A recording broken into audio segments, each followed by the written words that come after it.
தமிழாக்கள் அடே தமிழாக்கள் என்று பேசுறவன் யாருன்னு தெரியுமா? கட்டாயம் உங்களுக்கு அறிவுரை வழங்குறான். உங்களோட ஆரோக்கியமான வலிய ஒரு உற்சாகப்படுத்துறான், மோட்டிவேஷன் செய்யறான். அவனுக்கு நிறைய பேர் எதிராக வீடியோகள் செய்யறாங்க. அவன் உங்களை திருத்துறான். நீங்க ஆரோக்கியமா இருங்க, வயிற்ற குறைங்க, உங்களுக்கு பிரஷர், கொலஸ்ட்ரால் எல்லா பிரச்சனையும் வரும்.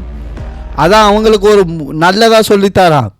இது தெரியாம அவனுக்கு எதிராக சில கூலைகள், சில மோடைகள் வீடியோ போடுதோ, அவன் வீடியோ சரியில்லை, அவன் எங்கேயோ போய்த்து முடிக்கிறான், எங்கேயோ படி முடிக்கிறான் தமிழாக்கள் என்று சொல்லி அவன் உங்களுக்கு மோட்டிவேஷன் பண்ணுறான். அது விளங்குதில்லை. தமிழாக்கள் என்று சொல்கிறது அவன் வீடியோவில் ஒரு மார்க்கெட்டிங் ஹூக் என்று சொல்கிறது. அது மார்க்கெட்டிங் நாலேஜ்.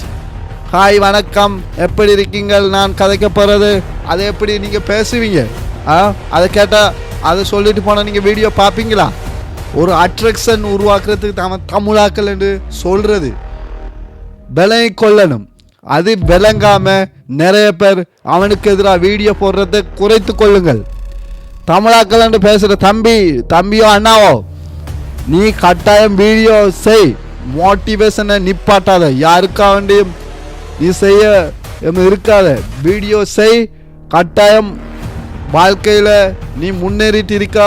அதே மாதிரி உனக்கு பார்க்குறதுக்கு நிறைய வியூவர்ஸ்க்கு அதுக்கேற்ற மாதிரி நீ டொலர் சேன் பண்ணுறான். மற்றாக்களுக்கு இப்படி மற்றாக்களை குறைகள் சொல்லிட்டு தான் இருக்காங்க நிறைய பேர். உங்களோட வாழ்க்கையை முன்னேற பாருங்க. முன்னேற்றி உங்களுக்காக வேண்டி யாருக்காக வேண்டி நம்பி இருக்காதீங்க. உங்களோட வாழ்க்கையில் எப்படி முன்னேறுன்னு பார்த்தீங்கன்னா, நீங்கள் முன்னேறலும் எப்பயும் வீடியோ பார்த்து இருந்தால் மற்றாக்கள் தான் உழைச்சிட்டு போவாங்க. உங்களுக்கு விளங்குறது இல்லை, விளங்காது. ஏண்டா அப்படி இருந்து பெரியாக எல்லாரும் யாரும் உங்களுக்கு சொன்னால் அதுக்கேற்ற மாதிரி தலையாட்டி ஒரு தலையாட்டி பொம்மையாத்தான் நீங்கள் மாறிவிட்டீர்களே. மக்களே, உணர்ச்சி கொள்ளுங்கள், புரிந்து கொள்ளுங்கள். தமிழாக்கள் என்று சொல்கிறதுக்கு அவன வீடியோ பாருங்கள். நல்ல வீடியோக்கள், எப்படி ஜிம் பண்ணுறது, ஒர்க் அவுட் பண்ணுறது, நல்ல மோட்டிவேஷன், ஆரோக்கியத்தை தான் உங்களுக்கு சொல்லித்தர.